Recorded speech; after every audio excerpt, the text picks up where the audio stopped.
It'll be one to go this time by. Coming to the green, buddy, coming to the green. Let's go get him. Go, go, go, Dick, Dick, Dick, go, go, go, go. Get your motor running. Head out on the highway.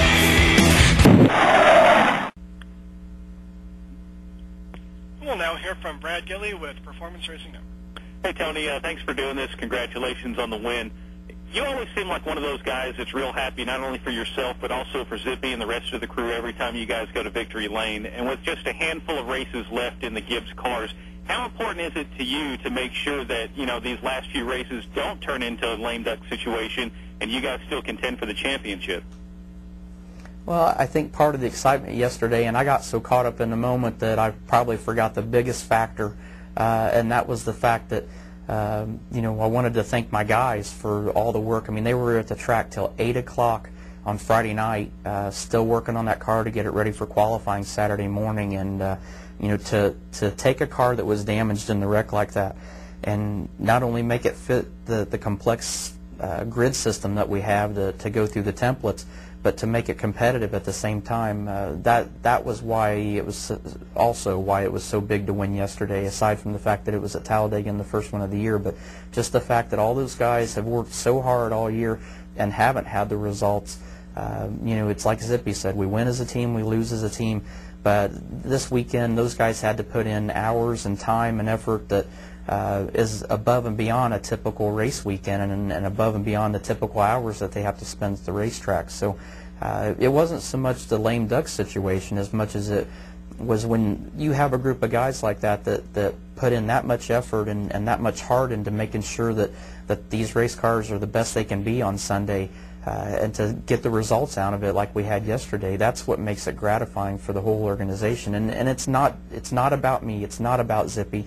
It's about everybody at Joe Gibbs Racing, and I know you guys hear that from every driver every week that has any success, but that's what it takes. I mean, that's the reality of it, whether it's the guy that is writing the checks for the parts or whether it's the guy that comes in at the end of the day and sweeps the floor and makes sure that, you know, the guys have a clean work environment the next day to come to.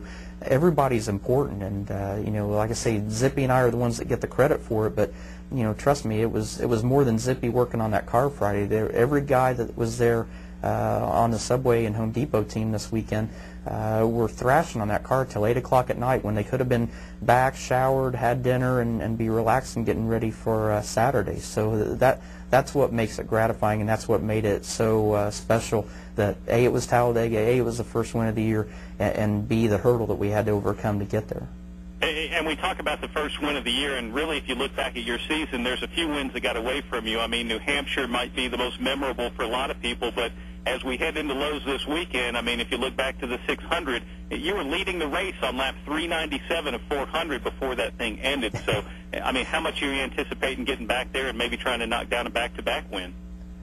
Yeah, that's definitely the one that sticks out the most in my mind, is having a 5-second lead with 3 laps to go, and you know, it wasn't a situation, you know, we lost the right front tire, but it wasn't because of a mistake by Goodyear. It was the fact that we'd run 100 laps on the right side tires, so it just physically melted the bead on the right front. So it wasn't any fault of Goodyear's. It was just circumstances, and you know, there's been numerous races like that you know, we weren't necessarily leading with 3 or 4 laps to go that we felt like we were contenders and let it get away from us. But you know, obviously going to the race this weekend and the open test that we had a week ago, really like the new tire that Goodyear brought. I feel like that you know, they're starting to get their direction pointed right, and you know, the effort that we see Goodyear putting forth and the test this week at Indy is proof of that also. But you know, I'm probably the hardest guy when Goodyear makes a mistake, but I'm also the guy that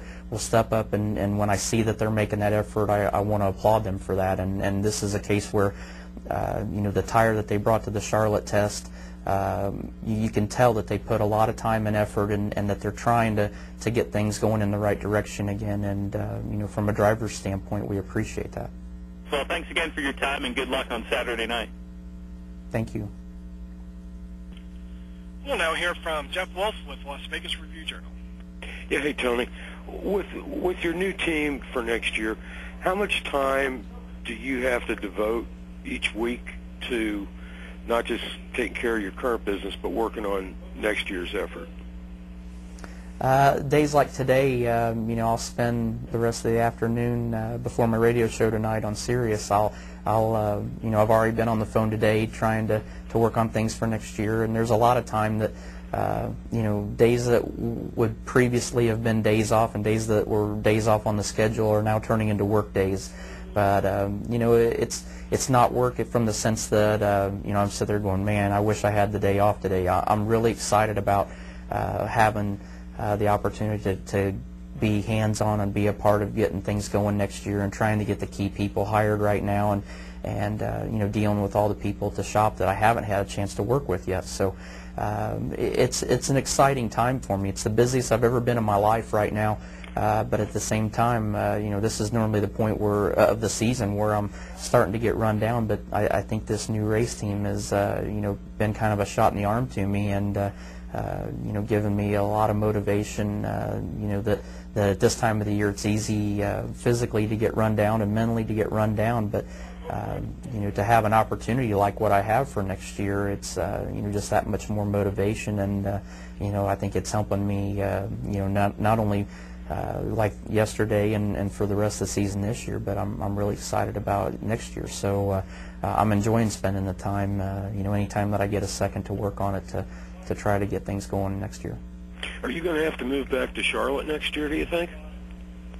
Well, I've always had a place down here. Since '96, I've had a place in Charlotte. I've had a small spot over in the Cornelius area. So, I've always had the flexibility of being able to come down and have a place to stay when I'm here. Just obviously, I'll have to stay down here a little more than I've been used to the last 2 or 3 years. But like I said, I'm excited about being down here and excited about what we're working on. All right. Thanks for your time. Good luck this weekend. Thanks, Jeff. We'll now hear from Rick Flatford with Fox Sports Radio.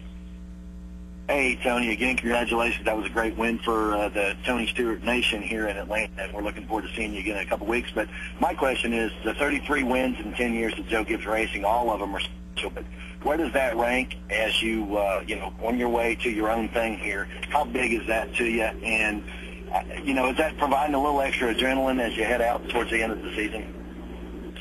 It is, for sure it is. It's, to sit there and think that as a team and as a group of individuals that we've been together for 10 years and been fortunate enough to win 33-point races and 2 Bud shootouts and at the time the Winston Select and the Winston Open.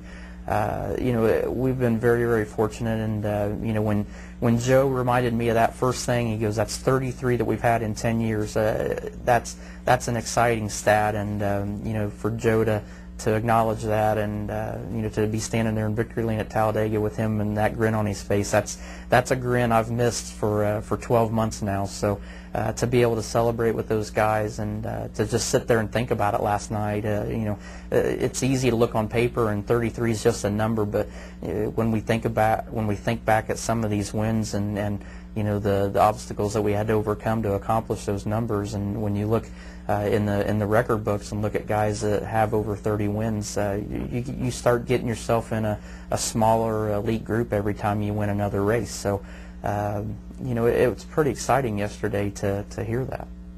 Well, I've seen you run and win a lot in a lot of places, and I know the Tony Stewart Nation is alive and well in Atlanta, and we look forward to seeing you in a couple weeks this weekend at Charlotte.